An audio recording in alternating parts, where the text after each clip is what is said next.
This video is only for information purpose. तो अगर आप लोग भी म्यूचुअल फंड में निवेश करते हो तो आप लोगों को ये खबर जान लेनी चाहिए। तो आपको बता दूं, हाल ही में सेबी की बोर्ड मीटिंग हुई थी, जहां पर उन्होंने जो चार्ज है 0.15% की कमी करी है और निवेशकों के लिए लंबी अवधि के लिए जो निवेश कर रहे हैं तो काफ़ी बड़ा अमाउंट वो बचाने वाले हैं। तो सेबी का जो नया नियम है तो उसके अनुसार इन्होंने 15 बेसिस पॉइंट यहाँ पे कटौती करी है। अब जिसको आप लोग एक्सपेंस शुल्क कहते थे, तो वहाँ पर जो कटौती देखने को आपको मिलेगी। तो अगर आप लोग लंबी अवधि के लिए निवेश करोगे तो आप लोग काफ़ी अच्छा अमाउंट वहाँ पर बना सकते हो।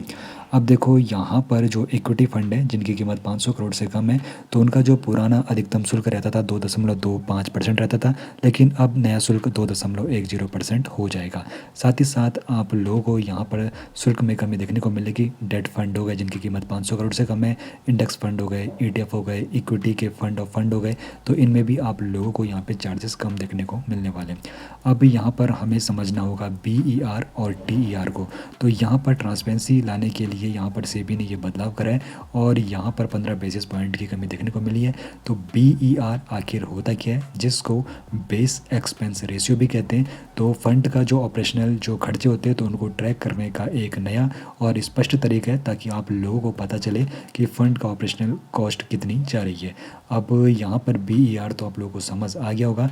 और यहाँ पर BER में क्या क्या चीज़ें शामिल रहेंगी, तो फंड मैनेजमेंट फ़ीस होगी, डिस्ट्रीब्यूटर कमीशन होगा, रजिस्ट्रार और ट्रांसफ़र एजेंट फ़ीस होगी, और जो आपका अलग जो आप लोगों के खर्चे रहेंगे यानी कि चार्जेस रहेंगे, उसमें GST, stamp duty, securities, transaction tax, जो सरकारी खर्चे होते हैं, तो ये पूरी इन्फॉर्मेशन आपको अलग से मिलेगी।